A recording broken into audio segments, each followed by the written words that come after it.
spots like Area 51, Skinwalker, Stonehenge, etc., etc. There's too many to list. He's done everything, let's just put it that way, including investigating serial killer victim sites.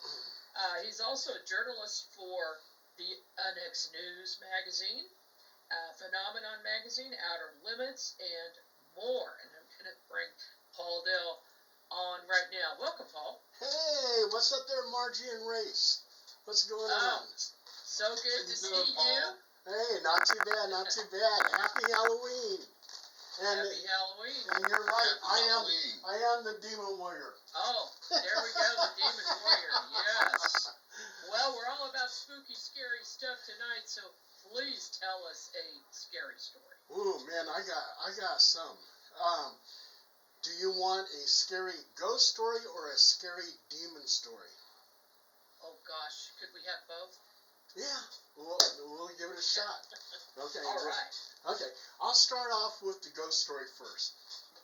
Okay, when I was a brand new paranormal investigator, I had about 15 scouts, and these scouts are paranormal investigators in training. We had a investigation at a house in Citrus Heights, and the people that were living there, they were seeing ghosts going up and down their stairwell, a man and a woman, a little child, and so they wanted us to investigate. So what I did was I put 5 scouts in one room, 5 scouts in another room, 5 scouts in another room. And I was going to leave them there for about an hour. And I went into the first room. The investigators are about ready to fall asleep. Nothing was happening. Went to the other room. Again, they're bored and nothing was happening. I go into the other room and I hear a little girl giggling. Mind you, there was no little girl around us. And I said, oh my God, she's sitting on the corner of this bed. I can't see her, but the giggle is coming from there. I said, can you guys hear it? And they said, yeah, we're recording it. I said, okay, let me put my head down there. And I go, hello. And the little girl's voice said, hello. I go, holy, I can't say it. I said, okay, that's it. Get everybody in this room. So we got all 15 scouts in the room. We're doing like a little seance. And as we're asking this little girl to go ahead and talk again, the walls sounded like they were ripping apart. It sounded like something like the Cenobites in Hellraiser, where they're coming through the walls. And everybody's like totally freaked out. There's banging on the walls. The walls sound like they're ripping apart. And all 15 scouts are running out the door. And I said, man, you guys got to get back here. This is a breakthrough. This is, because right when I started as a paranormal investigator, I was starting to believe there's no afterlife. I mean, sure, I heard the EVPs. It could be coming from another room, some other person's voice. I wasn't believing it. But this house made me a believer. So I got all 15 scouts back in there. We're doing like a little seance. We have 3 walkie-talkies on the floor. They're all on the same channel. And then one walkie-talkie turns on. It's a man's deep voice. And he's saying, get out. All 15 scouts again. They're running out the door. And then the occupant comes up to me and she goes, Paul, she goes, I have to live here. She goes, can you just send them home? I go, okay, I will. And she goes, you know what? You're welcome to stay in that room tonight. I go, really? Wow, okay, that sounds exciting. So anyway, I sent everybody home. And out of those 15 investigators, only 2 stayed as paranormal investigators. All the rest, they said, heck no, that's too scary. So anyway, I slept there. They had the video camera rolling. and you can hear a female's voice go, Paul, Paul, Paul. And then you heard a little child moaning at the foot of the bed, and you heard a man's voice mumbling, blah, blah, blah, blah, blah. I don't know what he was saying. And a little tapping on the headboard. And guess what? I slept through the whole thing. No. I was knocked out. And they had this on video and everything else. And they got real possessive of it. It's like, you're going to get it copyrighted, you're going to be famous, whatever.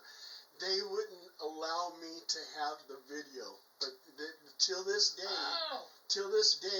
her name's Angel Kesty, and she still has that video, and she's not turning it loose. And that was Boy, that would be a good one to see. Oh my goodness. That was my scary ghost story. Now here's my scary demon story. All right. Oh, this one gives me the creeps. Okay, even though I'm the demon wearer, this one gives me the creeps. Again, this happened when I was a new paranormal investigator. And I have what's called the paranormal hotline. So I was getting phone calls all over the place. You know, our house is haunted, blah, blah, blah. There's a ghost in the broom closet, blah, blah, blah. So on this one night, I was in this area of Lodi. And I get a phone call, a paranormal hotline call. And it was a lady. She says, I live in Stockton. We have a demon that manifests in the hallway, and it looks like a black cloud, or it looks like black fog. And it comes around about 2 o'clock, 3 o'clock in the morning. We would like you to investigate. Well, I said, well, I'm in Lodi right now. And they said, well, we're in Stockton. I said, well, that's not very far. I said, I can come home by. And that's when I was really, really gung-ho as a paranormal investigator. I just wanted to do this one and do that one. And so I said, okay, I'm going to be at your house. We're going to do this. So I get to the place, and the woman that answers the door, she's a senior. She looked like a very nice grandmother type. She lived in that house with her 30-something-year-old goddaughter. So anyway, I start interviewing her. I have my laptop. And I said, okay, how long has this been going on? They said, oh, it's been going on for about a year now. They said that the demon actually attacks us. I said, how? They said, we have bite marks. And they showed me bite marks on their shoulder and neck area. Well, I'm sitting there and going, I wonder if they're doing that to themselves. You know? I mean, I hate to think that, but here I was a big skeptic at the time. And so I'm doing my interview with her. And then I noticed that her face started distorting from this nice grandmother type. Now to me, she looked evil. I didn't know if it was my imagination or what. I just thought it was really odd. And then she was telling me that she has visions. And I said, what are the visions? And she was very deadpan, and she looks at me, she goes, killing men. I said, what? Mind you, I was the only man in the house. And my heart is racing. And then I said, how do you see yourself killing men? She goes, by taking a baseball bat and bashing their heads. I go, oh my God. And then I'm typing away, and then I tell her, I probably need to get this information over to these people And I'm pretty sure they're going to be interested in coming over here and doing a documentary. Because she was all into documentaries too. And she goes, well, I don't know. Well, then I looked towards the living room, and her goddaughter is holding a baseball bat. And she's going around and around in circles with the baseball bat with this maniacal type smile on her face. I go, holy, I need to get out of here. This is what I'm thinking. So I told her, I said, oh, you know, this is going to be so big. I mean, oh my God, Ghost Adventures will probably be over here and everything else. She goes, you think so? Zach will be here? Yeah, Zach will probably be over here. And I said, I need to take this information over there. I said, I just live down the street. I'll be right back. And they go, you sure? I said, yeah, I'm sure. And so I'm running out of there with a laptop. And I'm so scared, I left my cell phone in the house. Oh, dear. And I didn't want it back. It was too much. One thing I did get out of there, okay, didn't go back because they scared the heck out of me. I learned to bring other paranormal investigators with me. There's no way in hell am I ever going to a place by myself. And I'm going to tell you right now, Margie and Race, I'm not afraid of ghosts, not afraid of demons, but I'm damn sure afraid of a 30-year-old something woman with a baseball bat. I don't blame you at all. Wow. Absolutely. Oh, yeah. Seen one or two in my day.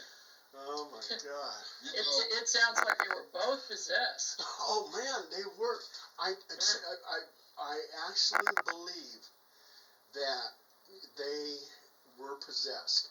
And at some point in time, I communicated with them over telephone, told them how they could self-bless their house and stuff like that. But no way did I ever desire going back to that house.